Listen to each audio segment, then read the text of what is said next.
There are some really extraordinary newsletters, and one of them that I have been reading for some time and strongly recommend you subscribe to is called Erin in the Morning, E-R-I-N. ErinInTheMorning.com is the website. Or you can just go to your Substack app or Substack.com and plug in Erin in the Morning, and it'll pop right up.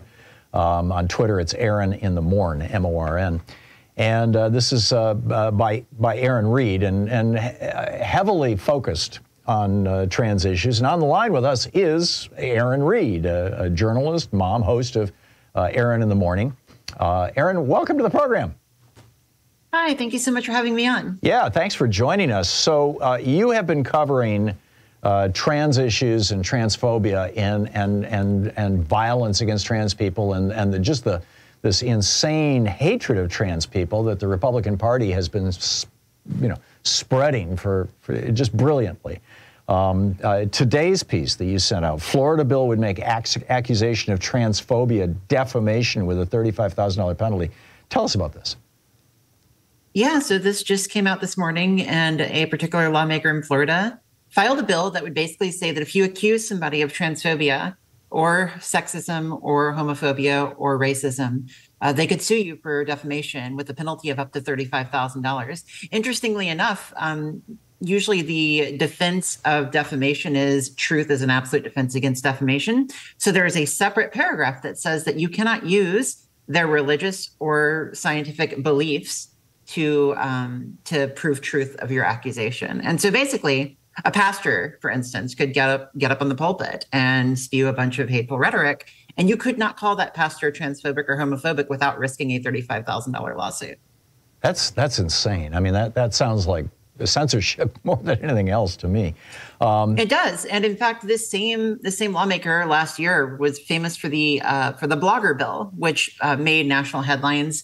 It was essentially a bill that would require all bloggers to register with the state if they criticize the government. Wow. A couple of days ago, you published a piece only 5 days into the new year, and 125 anti-trans pieces of legislation have been introduced around the country. What is the state of the safety of trans people around the nation, and how bad is it getting in red states, and how clearly differentiated are red states from blue states right now on these issues? Of course. So in the 3 days since I've published that, we are now up to 151, and we continue to grow every day. Wow. In terms of safety, I am in touch with many parents, family, friends, et cetera, who are fleeing these states and seeking refuge in blue states. I know some people, for instance, that have fled a state like Alabama to a place like Massachusetts, and they are living out of their van because it is safer right now to be in a van in Massachusetts with your kid than it is to be in Alabama having your kid pulled off medication and potentially harassed in school, kicked out of bathrooms, and worse.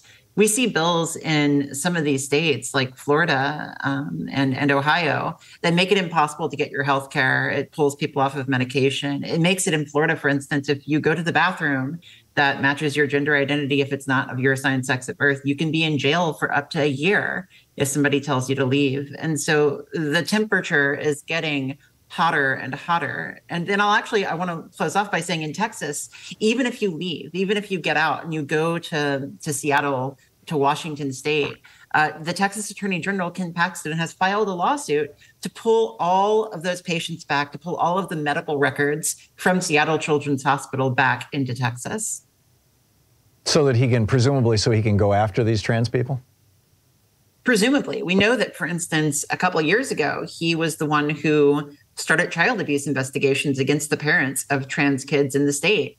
And judging that he is now trying to grab medical records from out of state, from the people that left Texas, one presumes that he's going to use those records for some legal purpose. Yeah, this is a guy who proclaims his great morality, but can't keep it in his pants with regard to his cheating on his own wife. It's just bizarre. You published a piece titled Governor DeWine uses anti-abortion tactic to target trans adults with de facto ban. Tell us about that. Yes, of course. So this is a new tactic that I'm seeing that is an echo of a lot of the abortion bills that we saw during the Roe v. Wade era, pre-Dobbs. And so what we're seeing right now is in Ohio. In Ohio, we saw Governor DeWine veto an anti-trans bill that would allow trans youth to obtain gender-affirming care, which was great. It was a great thing that he did. However, he then turned around only 3 or 4 days later and released regulations that essentially they act as laws that do not outright ban gender-affirming care for transgender adults, but make it so that all of the clinics that provide that care would be closed. I'm going to remind your listeners of what happened during the abortion fight whenever they, for instance, passed bills that said that all abortion clinics had to have hallways that were 14 feet wide. And so what that does to all the clinics in the state is it says either you have to tear down your clinic and build it anew and extend out all your hallways, or your clinic is going to shut down because you don't have the money to operate that clinic. So we're seeing the same thing in Ohio. There are a lot of regulations. For instance, they say that a bioethicist has to be on your team and signing off on all your care, as well as a number of other professions. I don't know when the last time you have visited a bioethicist to get basic healthcare needs met, but I'm just saying that that's not part of most of our routines. Yeah, it's kind of the legal equivalent of being pecked to death by baby ducks. I mean, this is crazy. What is your best advice on how to talk to people about this? I mean, let me expand on that a little bit. The first people that Adolf Hitler went after, literally within the first month of his chancellorship in Germany in the early 1930s and 33, were trans people, was the trans community. And because of all the minority groups, so racial minority groups, religious minority groups, gender minority groups, of all the various minority groups, trans people are probably the smallest minority of all of them. And the one where, you know, most people don't know a trans person, or at least didn't know. I mean, I think that in some ways we're kind of with this issue where we were with gay issues back in the 1950s and 60s when gay people were just first starting to come out. But in any case, this is how do we best communicate to people who have never met a trans person that being trans is a normal thing, that this is part of the spectrum of human experience, and you find it throughout history and in every Aboriginal and Indigenous community that's ever been examined. And B, that, you know, to do anything else is just pure bigotry. I guess I'm ranting here. I'd like to hear your thoughts. No, of course. So, you know, I think that that's important. I think that actually talking about the history is important. You know, we have always been here. We are as old as what it means to be human itself. If you go back to the very first example of human authorship in Hedwana, she was the first person who signed her name onto something that was written, and she was writing about a transgender priesthood. If we go to Roman times, you know, we had an empress, Elagabalus, who specifically asked for gender-affirming care and who went by feminine terms. In the 1300s, we had a famous Jewish poet, Kalonymus ben Kalonymus, talk about gender dysphoria. So we have always been here, but just like that, we have always faced struggles. You mentioned accurately about what happened back in the rise of fascism in Germany.